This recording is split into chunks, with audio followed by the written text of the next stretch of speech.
experiences with you all here. So today, as you all know, we will talking about prices. We'll be talking about negotiation skill. Today, we will be knowing how you as a writer can fix a fair price for your services and then convince the same to the lead so that he or she is convinced that the price that you are paying is worthy enough and they turn to your clients, not just clients, your loyal clients. So let's start with that. I believe we freelancers are the biggest and smartest entrepreneurs. What do you feel? Do you feel the same? I believe you all are also freelancers and are hustlers. So do you feel so? Yeah, there's a big yes from Sudha. Yes, we deal and we manage with different minded clients on every single day basis. And managing them all and still keeping peace with them is so very difficult. We freelancers actually put up an interview every day. The discovery calls that we have with clients are no less than an interview, isn't it? So it all starts with finding a lead and it ends on winning or losing that lead, isn't it? And it's a very lengthy and stressful process of actually finding a lead and converting him into a client of yours.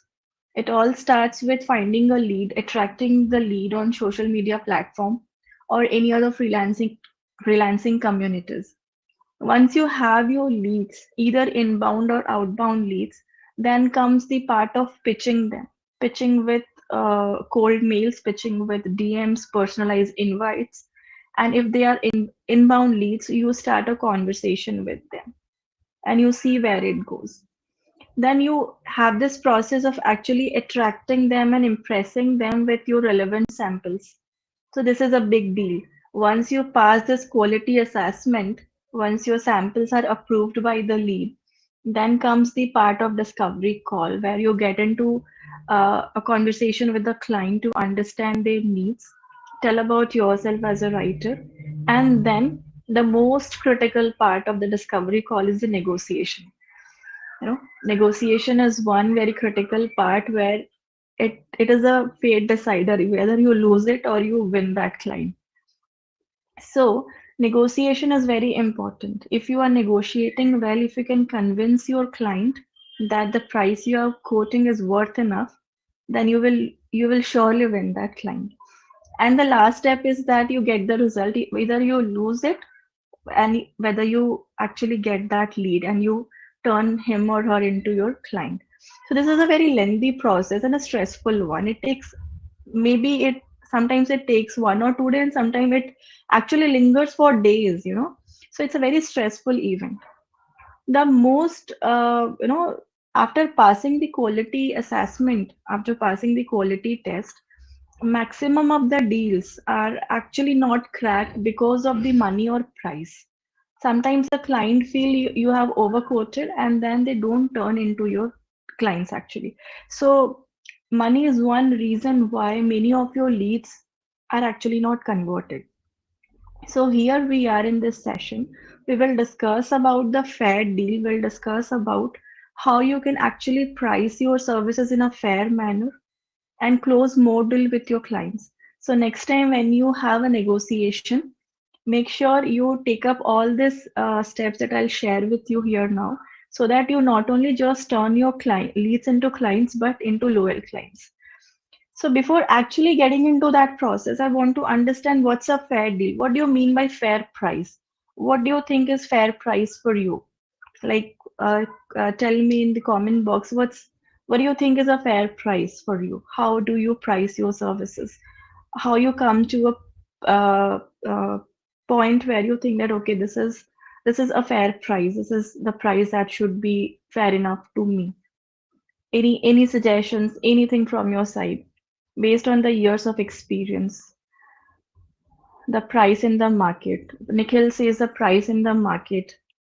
So if Nikhil, I ask you, in the market, there's so vast l- gap. You can find a writer quoting rupees 10 per word, and you can also find a writer who is quoting just 50 paise per word. So which market price will you take? Will you take rupees 10 or you will take rupees 50 paise? Market is very unregulated. The freelancing industry is very unregulated. So this will not actually help you come to a balanced price. If you see the market, you will be always confused based on the years of experience. It can be a parameter to fix your price, a fair price, but again, uh, your expert, lot of other factors come in play. So, according to me, fair price is very subjective.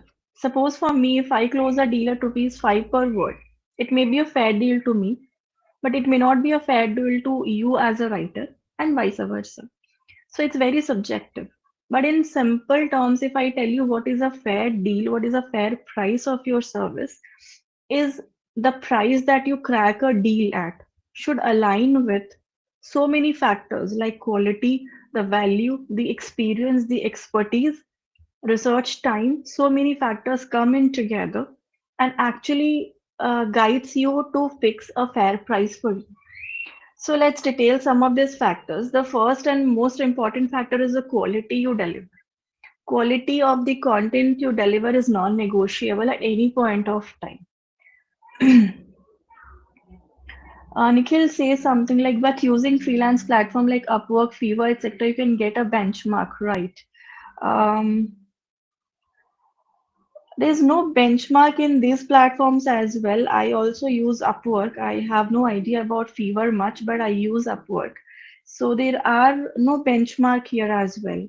It's all how you set your price here. You can always get some job offers on Upwork starting from $5 to $500. So there's no benchmark here as well. It's all how you set your price.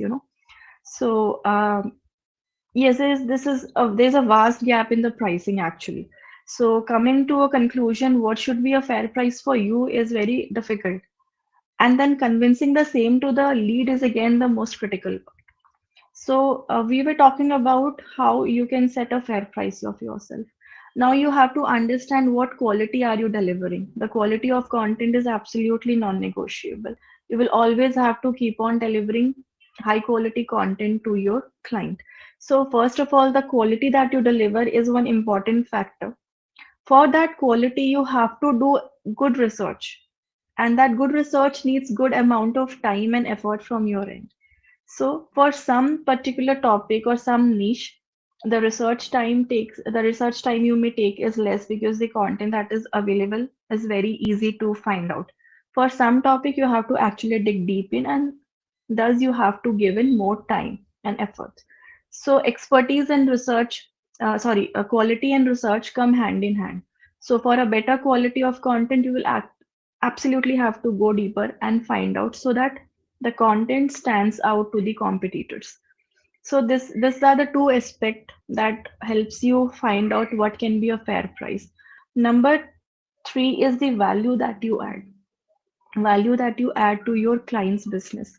Suppose you are writing a copy for your client, you need to make a analysis and understand how many sales can it convert, how many sales can this copy convert, or if you are writing a blog for your client, make an analysis of how many extra readers can this blog attract to the website of my client. So the value that you add is directly proportional to the price you quote. This is number three. Number four is expertise. We all are good at something, very good at something actually. That's our USP, that's the field, that's the niche where we are expert. I may be a great technical writer, you can be a great non-technical writer. I can write some content on cybersecurity or cryptocurrency on a very great manner. You can write something great on lifestyle or health related blogs. So we all have a strength, we all have a expertise, we all have our USP.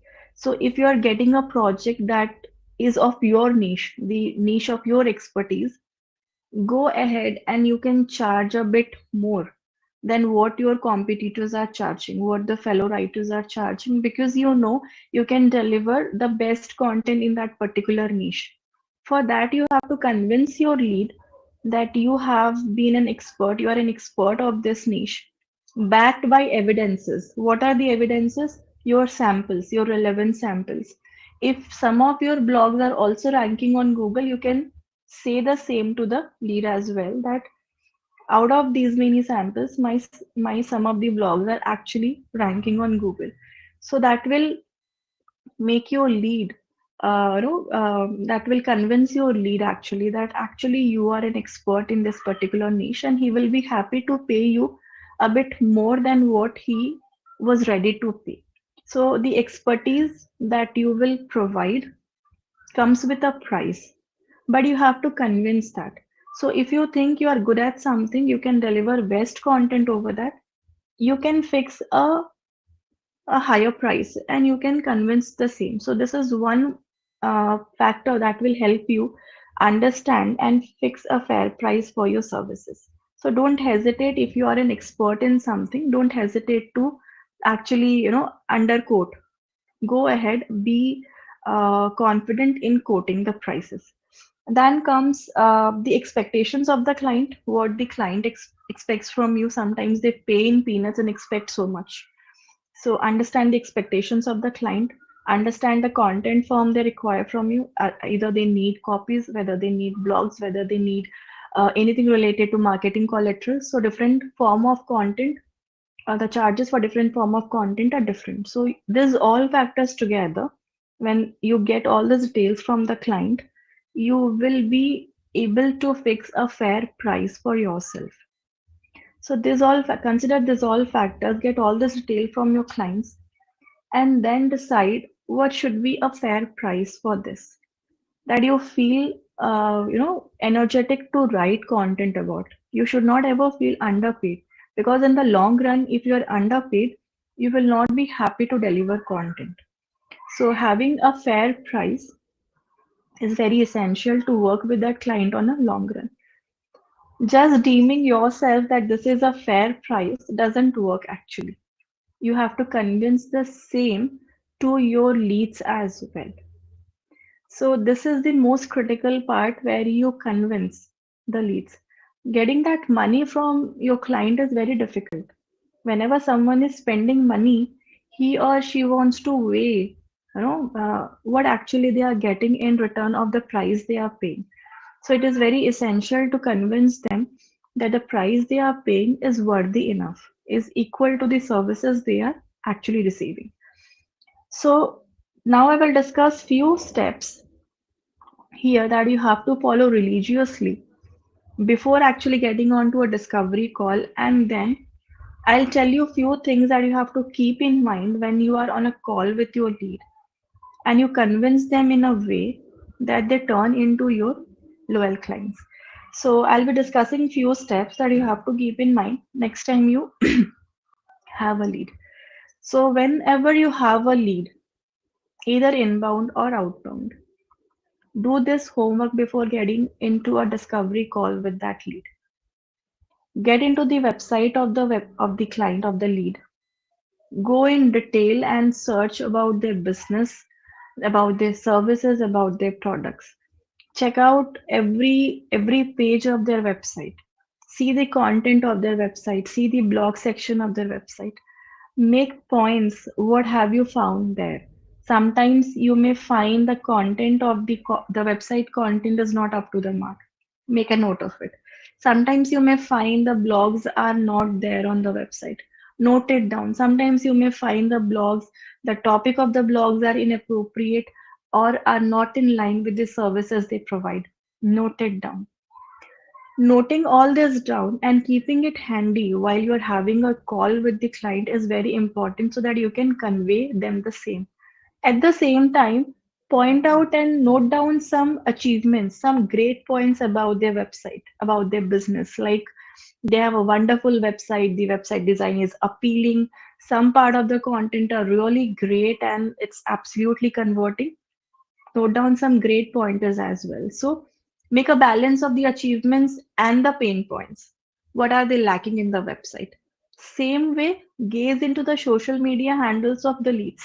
All the social media handles of the leads, LinkedIn for sure. When you get into their social media handles, check out their visibility, check out their followers, check out how they are posting. Are they posting regularly? How they are engaging with their target audience? What are the response that they are getting? Here also you can note down if the followers are less, if the visibility is less, if they are doing something wrong with their social media accounts, you can always note it down. Check out their About Us section on the LinkedIn page and different social media handles, and make a note of what is lacking in their pages, what is lacking on their website, and at the same time, mention some achievements as well. Keep it handy. Do this homework before getting into a discovery call with your lead. Now you understand what the client is good at and what the lead is lacking. So now with all this homework, next comes you arrange a call, you get into a discovery call with your lead. Now when you get into a discovery call with your lead, prioritize your lead. Prioritize the business of your lead. Prioritize what they are doing and how they can do it efficiently. Talk about them, talk about their business, and in a very subtle manner, tell them all that you have found out, the points that you have noted down. Appreciate them for what was good on their website, and at the same time, tell them that this is lacking.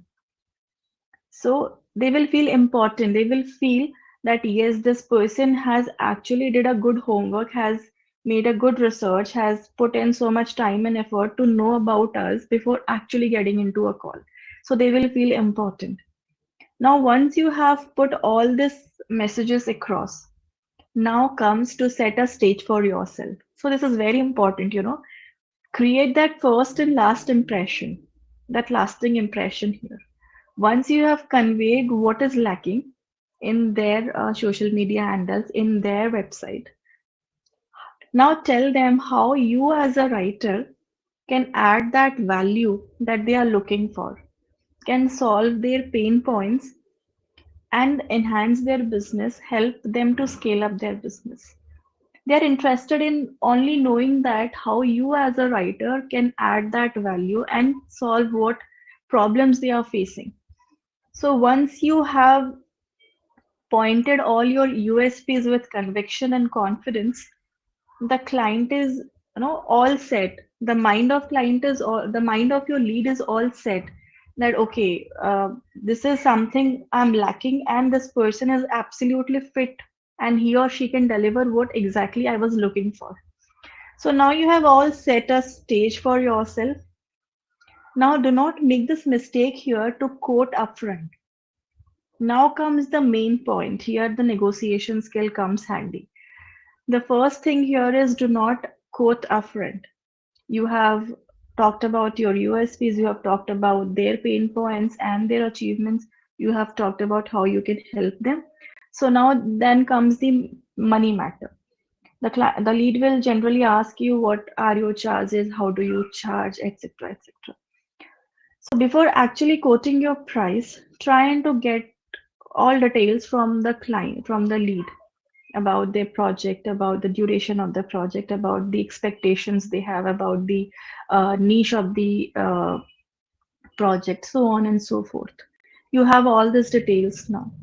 Now you want the lead to tell what is their money expectation, what is their tentative budget.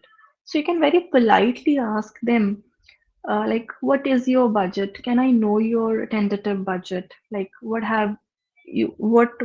portion of money you have in your mind that you want to dedicate for content services and stuff like that. Many a times the lead will tell you a tentative budget. They're planning something from this to this.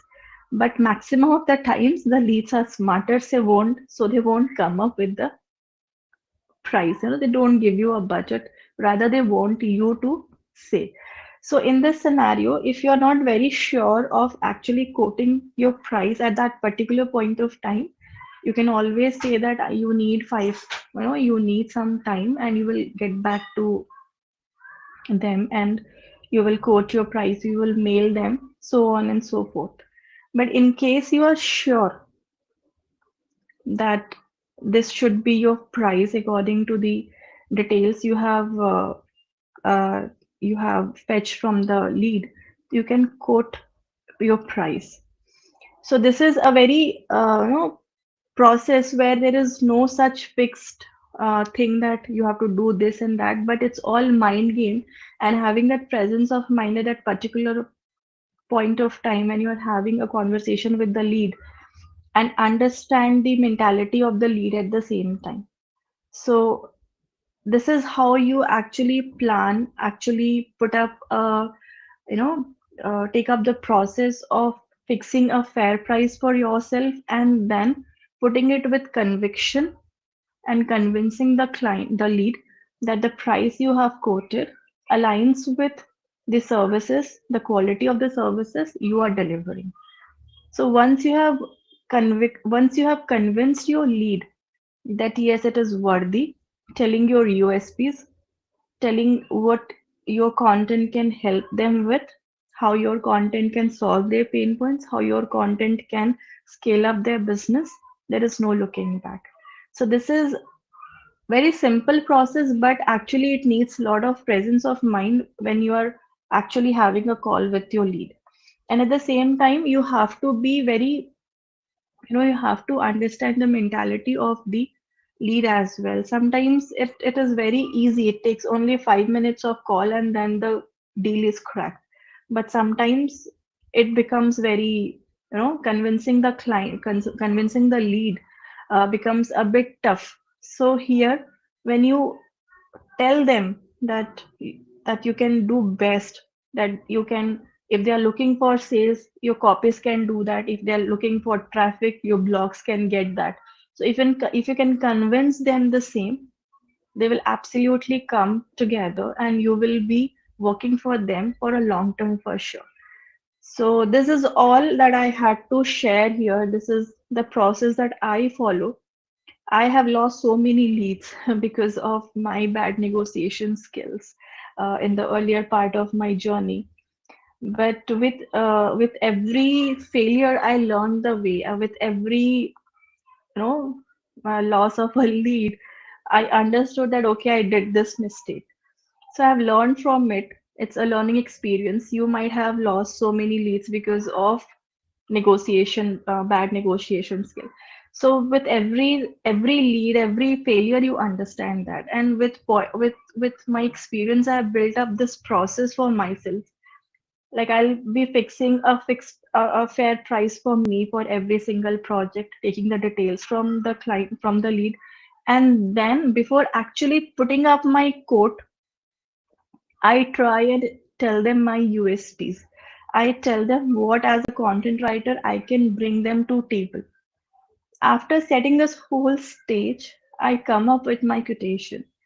And at that point of time, the lead is almost convinced that this is the right person who can actually give me what I want. So the price at that point of time and the price that I quote looks absolutely fair. So this is how you plan, how you crack a deal and win more and more clients. So we can go for questions now. Any questions? What if they don't have a website? If they don't have a website, what have they come to you for? If they are having a website, if they are having some kind of business, so only they need your content, or else they will only need your social media content for the social media handles or for marketing collaterals. So they will be surely having a website. Maybe the website will not be very well built one or a well structured one, but everybody who is in the digital era, who is in digital marketing and who all come to you for content, they must be having a website for sure. Do you suggest doing some free work to build trust before quoting? Absolutely no. Absolutely no. As a big no-no to free work. You can do you can give your relevant samples that you have written earlier. And if they want you to do a write-up for them specially, then you can always say them, I don't do free assignments. You can pay me, I can do a paid one. Because many of the leads, they get so many responses. You are not the one person that the lead is talking to. They have already approached so many and they are all on a conversation with them regular basis. So you are not one. So they have many options. Just putting out your work, your efforts, and then giving it for free doesn't make any sense. Free work is never, what do you say, never valued. So anyone who gets something in free is never valued. So don't give free work forever. That won't build trust, that won't build trust. In terms of freelancing, where do you get your leads from? Uh, for me, LinkedIn has worked best. I get all my leads on LinkedIn. I will tell you, I joined LinkedIn 1.5 years back to search for leads, and I would just go on LinkedIn, spend some time, and see post where people are hiring, and I would just write I'm interested. But then I realized this is not the way. LinkedIn is not a job searching platform. It is a platform to network. It is a platform to showcase your expertise. It's a platform to mingle with like-minded people and target audience. And then you see the magic. So I started posting regularly. I started marketing myself on LinkedIn.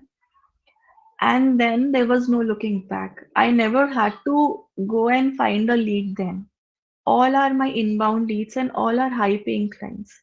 All the international and domestic clients I get is from LinkedIn.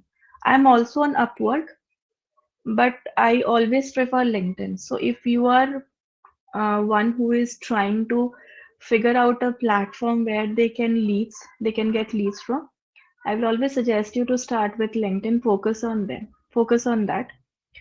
People always say that they also get leads from Insta and Twitter. I am not on either of the platform. I do not have that much time to go and divide my quality time into so many different platforms. So I'm concentrating just on LinkedIn right now. Maybe in future I'll go on Insta, but right now I'm not on Insta. But people say, my fellow freelance writers say that Insta is also a damn good platform to market yourself and get those leads. So if you are someone who is beginner, who is starting and has less time, then start with one, dedicate your time on one platform, either of the platform you like, and then see how it goes. For me, LinkedIn has worked the best. I don't actually have to go elsewhere and seek for leads. So any more questions?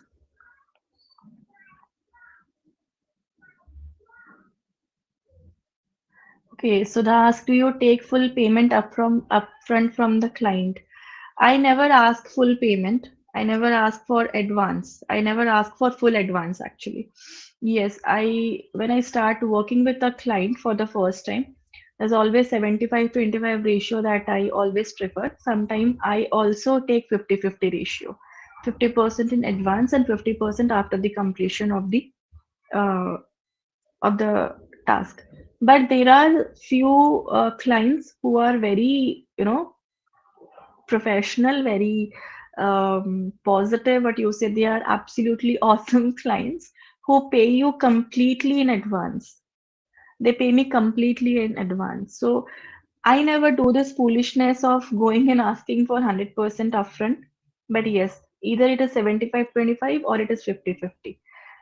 And many a times when I have started writing for the client on a regular basis, the scene of advance and all actually goes up. There's social in the social media, you will find this post a lot that you should not work with advance. You should not, though you are working with the client for long term, but still you should take advance. It's good. It will always keep you in the safe side. But what happens in the real scenario is that once you start working with that client and you have this recurring work with him or her, you can't always go and say ki, okay, once you pay me in advance 50%, I'll start writing, that looks very rude. That is very unprofessional approach. So that's very difficult. So yes, for initial building that trust, advance is good. Advance is a must, I would say. But then you can slowly and certainly build a good professional relationship, and then there's no need of much of advance or something like that. Many of the companies also work on a monthly cycle, so they don't pay you advance. And if you stick to this very rigidly that without advance I won't work or this and that, your leads will be limited then. So as a beginner, you have to take some risk. I have taken a lot. I have failed a lot as well. But yes, it all depends on the individual. It all depends upon the client, uh, not on the thing that they have a very big business or small business. It depends upon the ethics of that person. Nikhil is asking, how do you convert people from LinkedIn? How do I convert? See, I applied the same process that I shared now. Once I get those inbound leads on LinkedIn, I make sure I reply to DMs very quickly. This is one mistake that actually people do, that they do not reply to DMs for longer span of time, and then the lead, you know, messages other writers. There are so many writers on LinkedIn. So if you don't reply, there's someone else to reply. So you have to reply them quickly, reply to DMs quickly, see how the conversation goes then. Before actually getting into a discovery call with that lead, I understand on the chat itself. I try and understand on the chat what is the requirement. Will I be able to give that requirement? Am I good at that?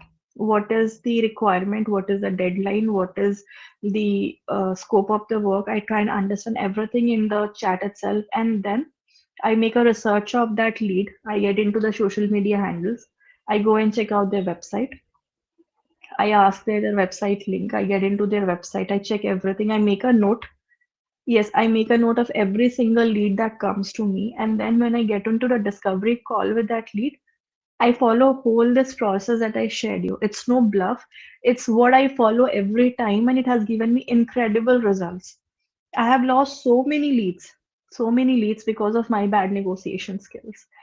So with time, I have learned it, and now I apply it, and I, I actually convert almost all leads into my clients. So this is the process that I convert my leads.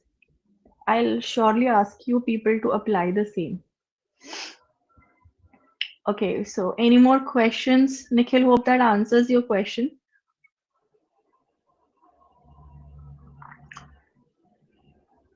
Okay, so I believe there's no more question. Okay, so let's wrap up then.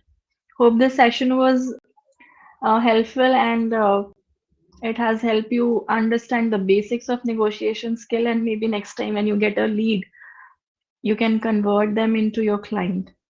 So drop down your messages. Give me a thumbs up if you really felt the session was great and it was helpful. It will help me come up with such more sessions in future.